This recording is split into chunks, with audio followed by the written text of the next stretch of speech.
لمن حمده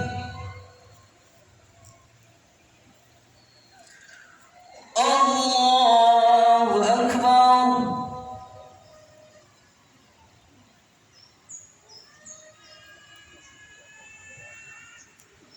الله أكبر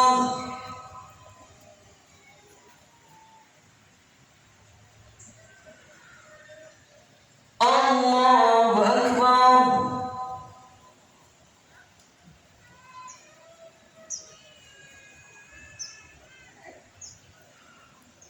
الله أكبر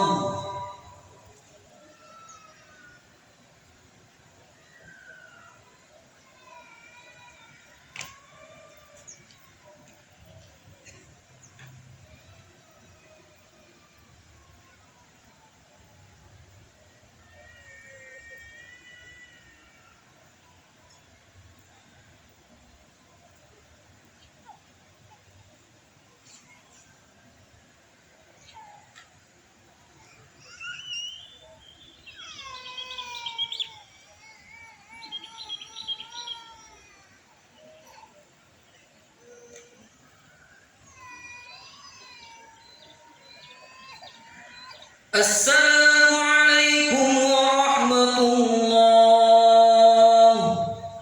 السلام عليكم ورحمة الله.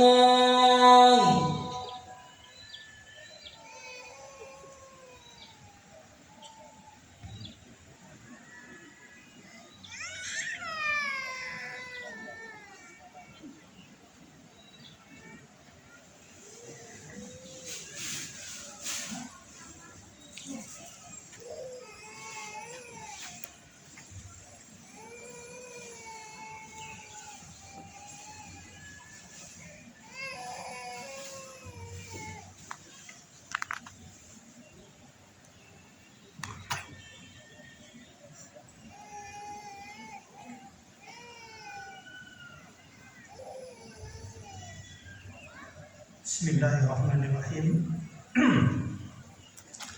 Assalamualaikum warahmatullahi wabarakatuh. Allahu akbar, Allahu akbar, Allahu akbar.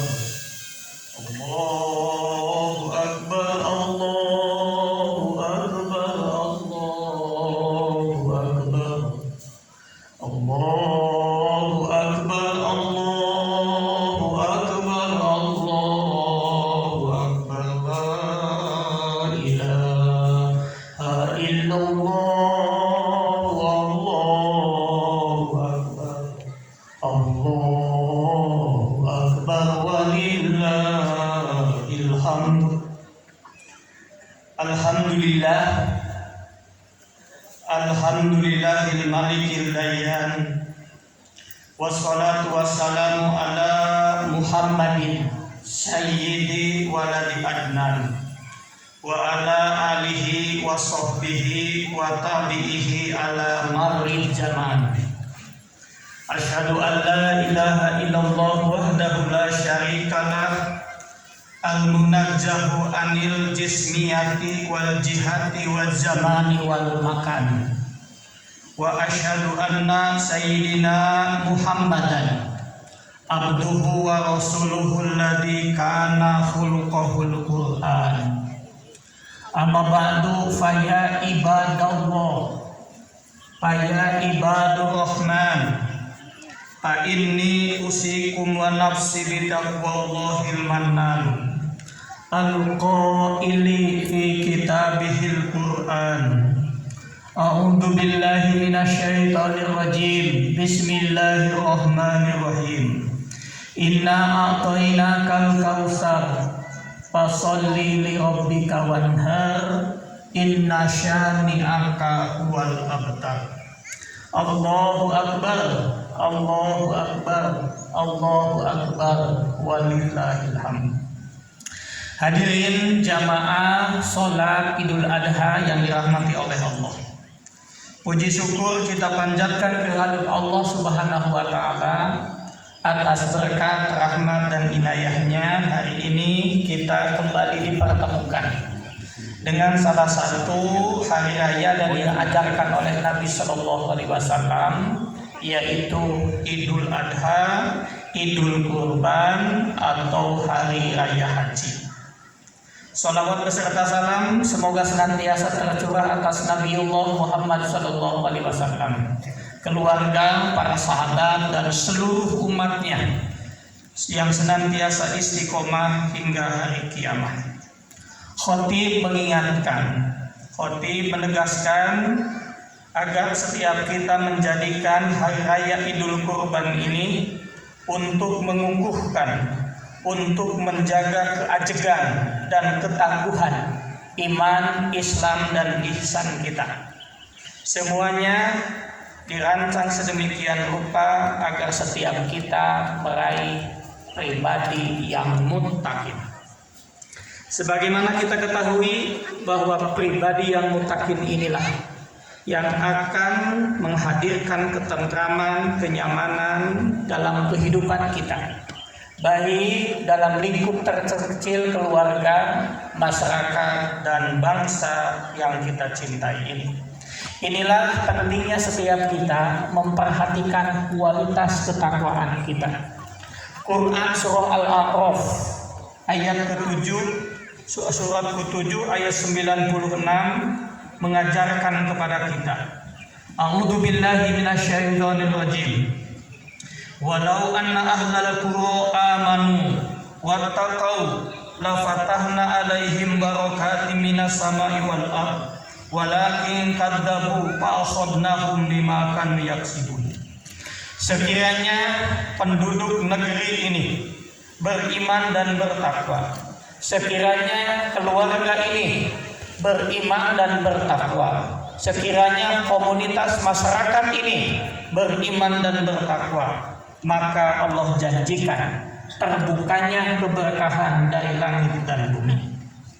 Keberkahan inilah yang mulai hilang dalam kehidupan kita, hilang dalam rumah tangga kita, hilang dalam aktivitas keseharian kita, hilang dalam pergaulan sosial kita, hilang dalam kehidupan sosial, politik, ekonomi bangsa dan negara kita.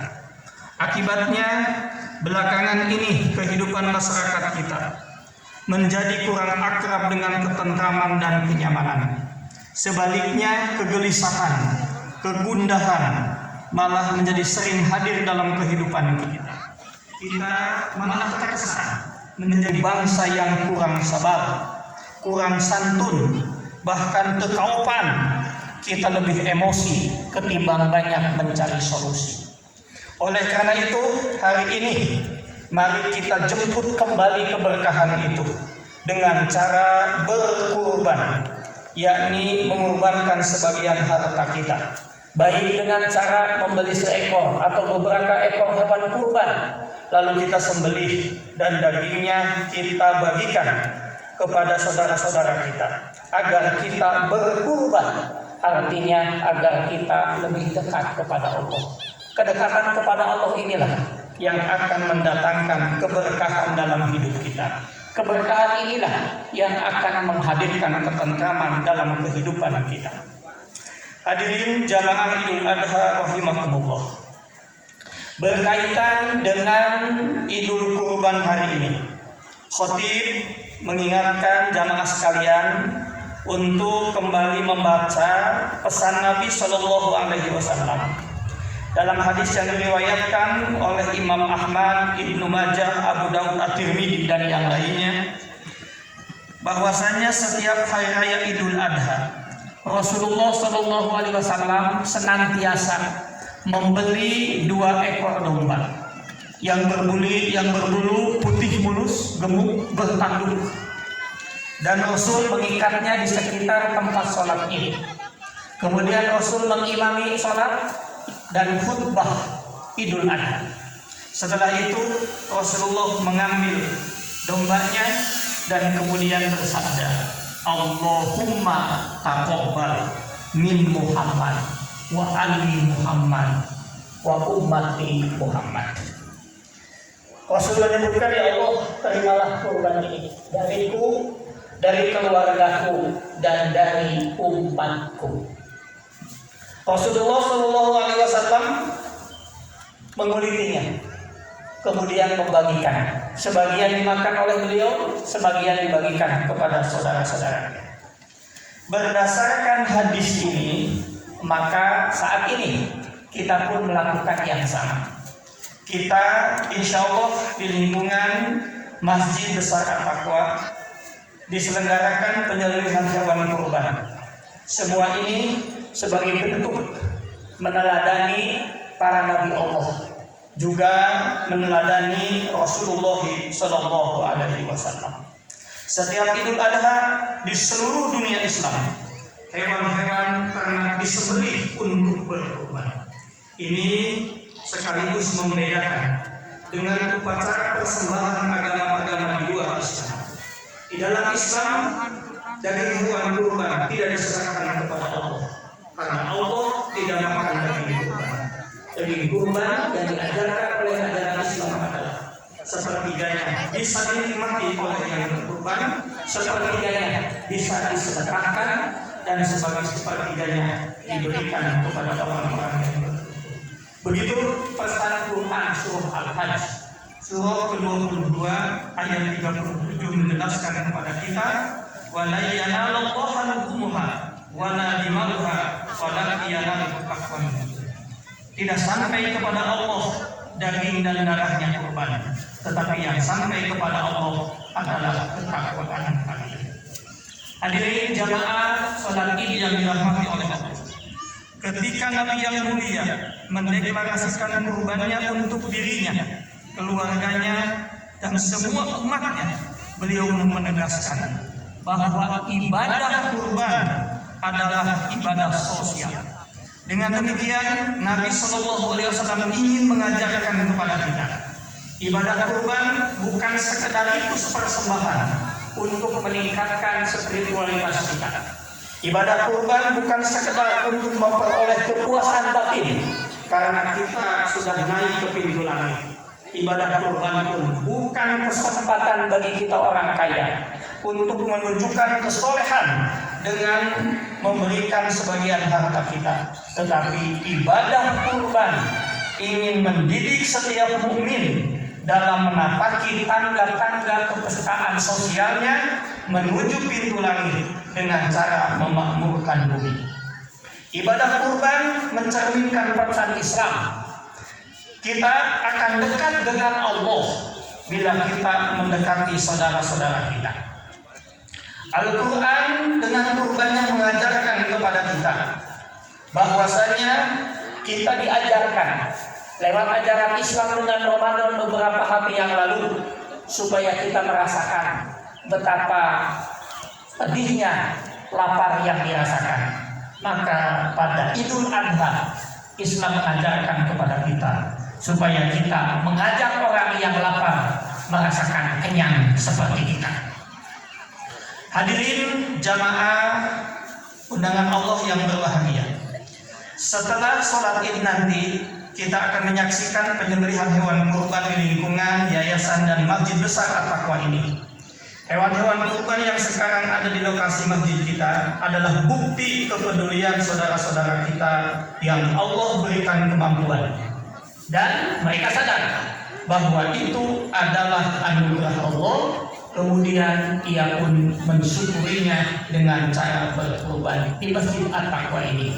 Padahal boleh jadi mereka bisa saja kurban dimanapun, tetapi Allah menakdirkan mereka mendirikan hewan kurban di Masjid At-Taqwa ini karena mereka yakin dengan pesan Al-Quran surah Al-Kautsar dan surah Al-Mudassir ayat 42-44. Inna a'tainakal kautsar fasholli li rabbika wanhar.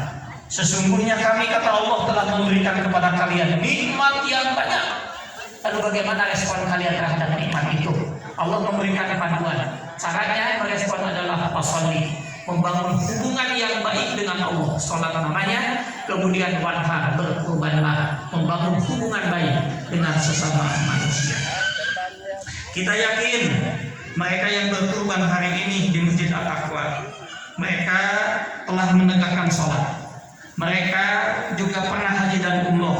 Mereka pun hari ini berkurban. Kita berdoa semoga mereka yang berkurban hari ini, yang haji tahun ini, Allah menerima ibadahnya sebagai ibadah amal soleh di hadapan Allah Subhanahu wa Ta'ala.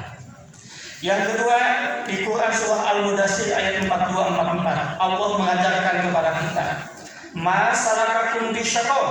Qalu lam naku minal musallin wa lam naku nut'imu miskin." Kelak di akhirat nanti, penduduk neraka ditanya oleh penduduk surga, "Wahai ahli neraka, apakah yang menyebabkan kalian termasuk orang-orang yang masuk neraka sakor?" Mereka menjawab, "Kami dulu tidak termasuk orang-orang yang mengerjakan sholat. Kami lalai tentang itu. Dan kami pun tidak mau berbagi dengan orang-orang miskin." Seperti halnya pesan Al-Kautsar, Al-Mudaththir pun memacu setiap kita untuk bisa memaknai kehidupan kita. Kalau hidup kita yang dijalani ingin penuh makna, maka jangan sia-siakan semua anugerah Allah. Kita syukuri, kita perbaiki hubungan kita dengan Allah dan hubungan kita dengan sesama manusia. Rasulullah SAW memberikan wasiat kepada kita, "Kamu sekalian ditolong dan diberi rezeki karena bantuan orang-orang lemah di antara kalian." Dan kepada istrinya Nabi SAW berpesan, "Wahai Aisyah, cintailah orang-orang miskin dan akrablah dengan mereka, supaya Allah pun akrab dengan engkau pada hari kiamat." Kepada kita Nabi SAW pun berpesan, "Segala sesuatu ada kuncinya, dan kunci surga ialah mencintai orang-orang miskin." Hadis ini telah memberikan banyak pesan kepada kita. Setiap kita layak mendapatkan tiket surga. Dengan cara apa? Yang paling mudah hari ini adalah dengan cara berkurban. Oleh karena itu, tentunya kita pun harus termotivasi untuk meraih tiket yang sama, agar setiap kita layak mendapatkan surga Allah. Jawabannya, pertanyaannya, dengan cara apa kita semua dapat mendapatkan tiket itu? Jawabannya sama, kita pun berkorban. Dengan kurban apa yang harus kita lakukan? Kalau mereka yang dianugerahi amanah rezeki bisa berkorban dengan harta, menyisihkan sebagian hartanya, dan kita pun insya Allah menikmatinya, maka kita yang belum dianugerahi amanah harta yang banyak dan bisa berkorban, kita pun bisa berkorban dengan cara mengorbankan waktu luang kita untuk membiasakan diri sholat 5 waktu dari maghrib, isya dan subuh. Kita korbankan kesenangan kita. Kita isi waktu-waktu kita untuk memakmurkan masjid yang dekat dengan rumah kita. Seperti yang dijanjikan kepada mereka yang sama-sama memakmurkan masjid, maka setiap kita yang bisa mengorbankan waktu kesibukan kita dengan cara memakmurkan masjid, kita pun punya peluang yang sama. Oleh karena itu, tentu kita akan sepakat, lebih baik kita berjamaah masuk surga Allah ketimbang kita berjamaah masuk neraka Allah. Hadirin jamaah sholat Id yang dirahmati oleh Allah.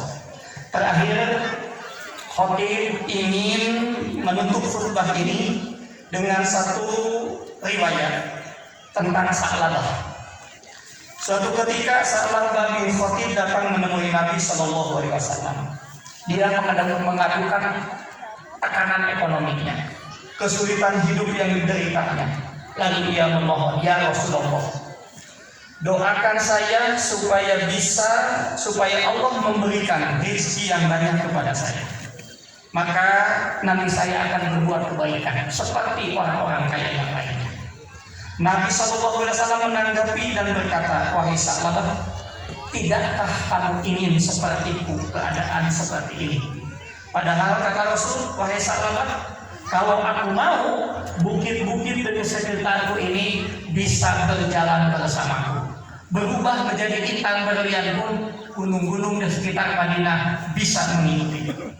Sa'labah terus mendesak, Doakan saja ya Rasulullah, demi yang mengutusmu dengan kebenaran, sekiranya Allah memberikan kekayaan kepadaku, aku akan mensedekahkan, aku akan menginfakkan kepada setiap orang yang menerimanya.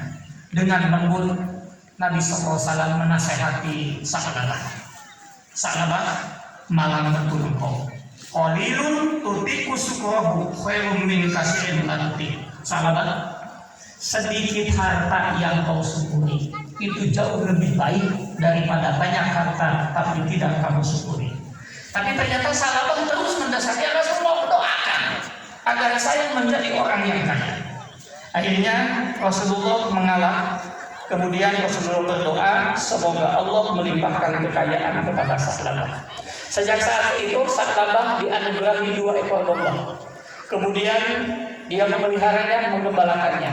Allah menakdirkan Sa'labah mampu mengembangkan ternaknya dengan begitu cepat, sehingga base camp di rumahnya tidak cukup. Kemudian dia pindahkan keluar kota Madinah. Akibatnya apa? Akibat yang pertama, Sa'labah mulai tidak bisa berjamaah siang hari bersama Rasul. Kemudian berkembang terus ibadah usahanya, maka dipindahkan kepada yang lebih luas. Akibat yang kedua, Sa'labah tidak bisa berjamaah bersama Rasul di siang maupun di malam hari. Dengan demikian, masalah pun masih bisa sholat Jumat bersama Rasul. Tapi lama-kelamaan karena bisnisnya semakin luas, maka Sa'labah tidak punya waktu sholat Jumat bersama Rasul. Bahkan bertakziah untuk sahabatnya yang wafat pun Sa'labah sudah tidak mampu. Dengan seiring waktu, lama-lama Rasulullah kangen juga dengan Sa'labah. Kemudian bertanya, kemana Sa'labah? Kemudian para sahabat menjawab, wah sekarang Sa'labah sudah menjadi konglomerat. Dia menguasai jalur ekonomi dari hulu sampai hilir. Sehingga Rasulullah SAW menanyakan, bagaimana keadaannya? Dia lebih banyak bercengkrama dengan hewan ternaknya ketimbang bercengkrama dengan jamaah masjidnya. Hadirin jamaah undangan Allah yang berbahagia. Setelah itu turunlah ayat tentang kewajiban zakat. Kemudian Rasul mengutus 2 orang sahabat menemui Sa'labah. Ini bawa surat tugas ketemu Sa'labah. Kemudian berangkatlah 2 utusan ini. Begitu sampai ke Sa'labah dengan penjagaan ketat, barulah berhadapan dengan Sa'labah. Kemudian Sa'labah memeriksa surat tugas dari Rasulullah. Apa jawab Sa'labah?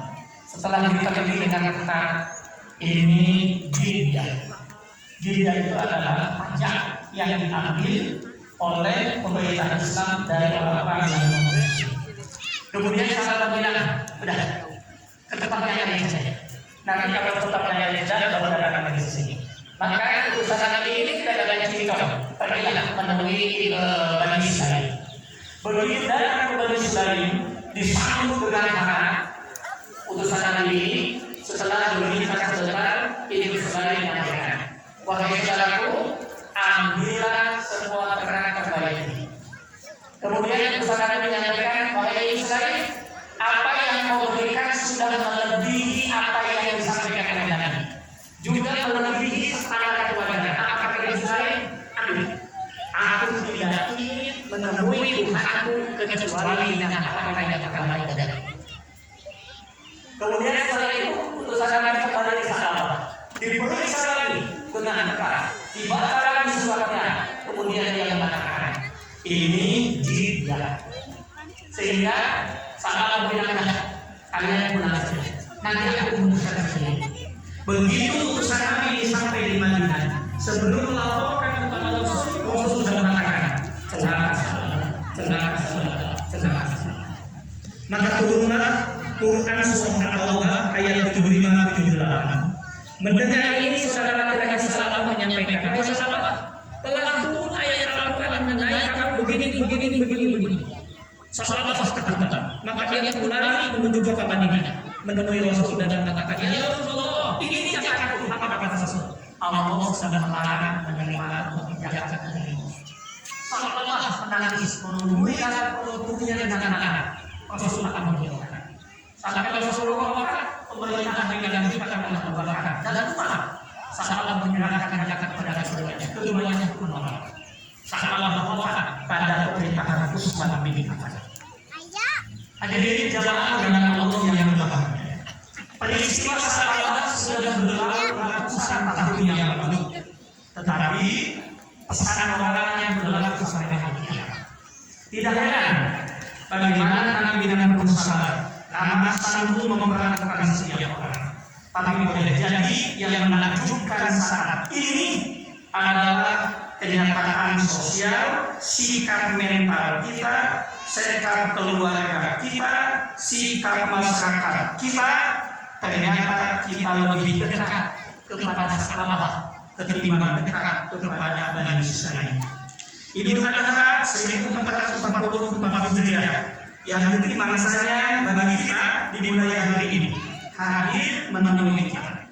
Idul Adha datang seperti utusan Nabi menyapa kita lewat sopanan, mengajak kita lewat beberapa informasi sekaligus mengingatkan kita bahwa Allah telah banyak memberikan nikmat kepada kita. Lalu bagaimana sikap kita hari ini? Boleh jadi kita mendapat amanah berupa harta, usaha, jabatan dan yang lainnya. Ternyata kita mulai jarang mengunjungi masjid dan musola di lingkungan kita. Karena usaha kita mulai berkembang besar, kita jadi jarang berjamaah di musola dan masjid kita. Karena jabatan eselon kita semakin tinggi, maka tugas-tugas kita semakin banyak dan sering juga kita ketinggalan sholat Jumat berjamaah. Panitia Idul Adha juga sudah berulang kali menemui kita, memberitahukan, mengingatkan, tapi apa? Kita malah curiga kepada mereka. Tentu kita tidak ingin harta kita diambil dengan cara yang hina. Kesempatan 4 hari ke depan dari sekarang adalah cara kita merespon pesan Allah agar kita tidak terjadi salah di abad ini. Kita berdoa kepada Allah, semoga Allah yang Maha Sempurna menyempurnakan semua ibadah kita dan menjadikan kita keluarga kita istiqomah menjadi ahli ibadah, ahli takwa dan ahli sedekah, istiqomah di dalam husnul khotimah. Barakallahu li wa lakum.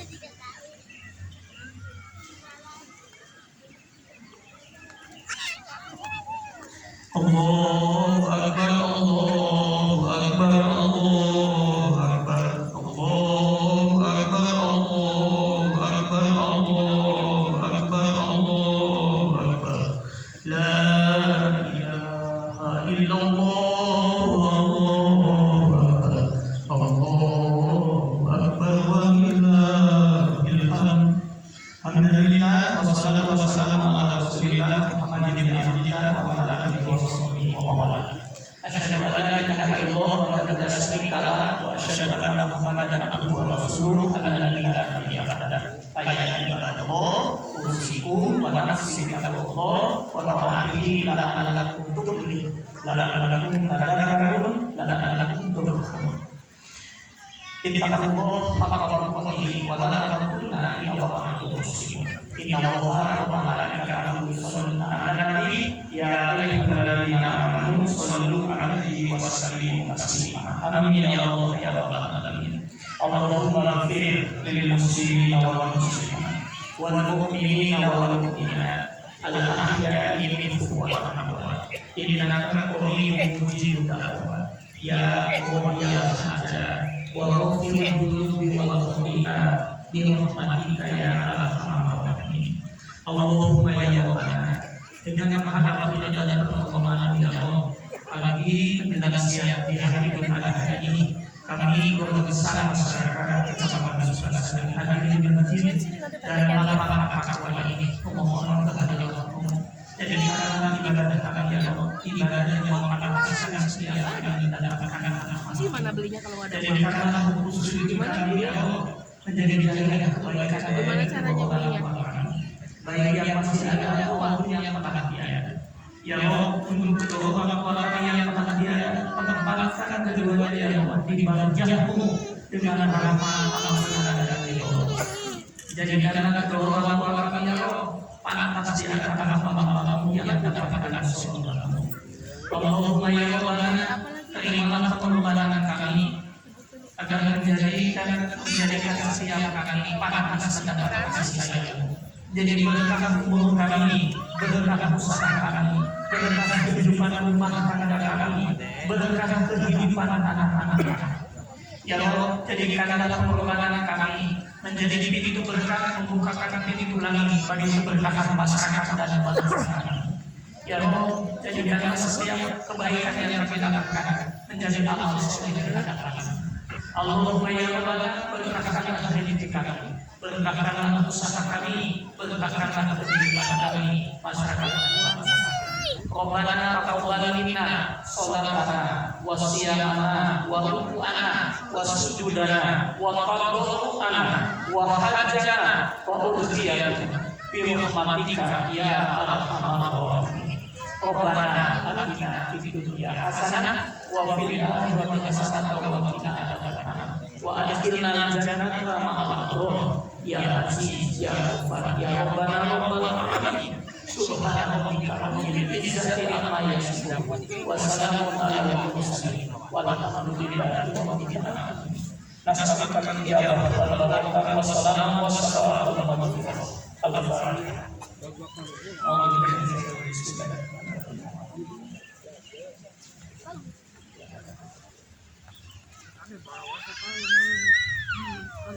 Assalamualaikum warahmatullahi wabarakatuh.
Kepada para jemaah yang baru melaksanakan sholat ibadah yang menyimak khutbah dan bersama panitia menyampaikan terima kasih atas kehadiran dan kebersamaan kita pada sholat ibadah.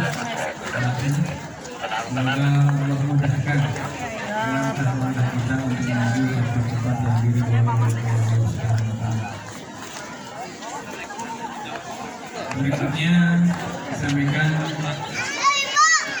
informasi di sumber suara kami terima titipan satu buah kunci mobil bila jamaah yang terlupakan menutup pintu mobilnya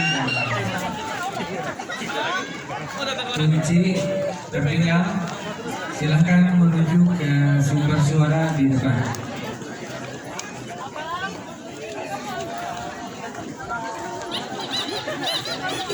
Yang kedua kalinya kami sampaikan kepada jemaah yang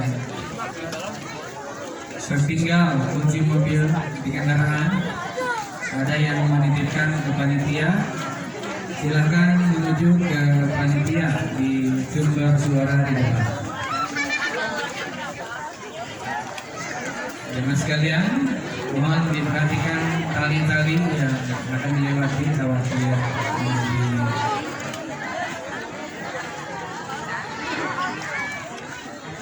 mohon perhatikan tali-talinya, khawatir